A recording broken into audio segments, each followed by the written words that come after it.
নমস্কার, আমি সায়ন্তী। আজকে রিপাবলিক ডে উপলক্ষে একটা কিছু আঁকতে ইচ্ছা করলো, তাই আমি আমার যন্ত্রপাতি নিয়ে আঁকতে বসে পড়লাম। আঁকার প্রথমেই এরকম কতগুলো সার্কেল করে নিলাম। তারপর দেখো, গেরুয়া কালারের কালি দিয়ে প্রথমে পতাকার ওপরের অংশটা আঁকছি, তারপর সবুজ রঙের কালি দিয়ে পতাকার নিচের অংশটা আঁকছি। এবার আঁকছি অশোক চক্রটা। অশোক চক্র আঁকা হয়ে গেলে এই রকম ডিজাইন করলাম প্রথম সার্কেলের ভেতরে। ডিজাইনের অর্ধেকটাকে কালো কালি দিয়ে ভর্তি করে দিলাম। প্রথম সার্কেলের ডিজাইন আমার কমপ্লিট। এরপর দ্বিতীয় সার্কেলের ডিজাইনটা আমি ডট ডট দিয়ে করেছি। তারপরের সার্কেলটায় দেখো এরকম পাতা পাতা ডিজাইন করে কিছু লাইন টেনে দিয়েছি। এরপর তারপরের সার্কেলটায় দেখো আম কলকা করেছি।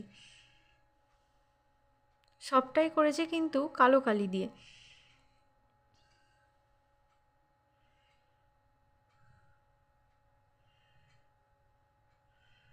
এরপর ওগুলো ভর্তি করে নিয়েছি। তারপর পরের লাইনে দেখো লাইন লাইন টেনে সেই সার্কেলটাকে ভর্তি করেছি।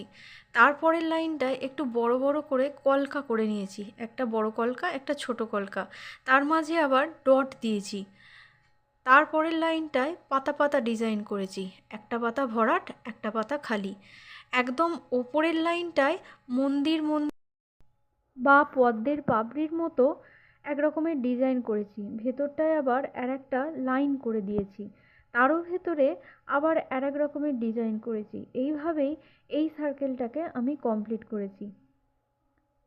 আমার এই রকম ম্যান্ডালা আর্ট করতে খুব ভালো লাগে, কিন্তু সময়ের অভাবে সবসময় করা হয়ে ওঠে না। আজ খুব ইচ্ছা করলো বলে তাই এই আঁকাটা আঁকলাম। আঁকাটা কেমন হয়েছে জানাতে ভুলো না কিন্তু। আর দেখো হয়েই এসেছে। এই হয়ে গেল আমার রিপাবলিক ডের জন্য আঁকা।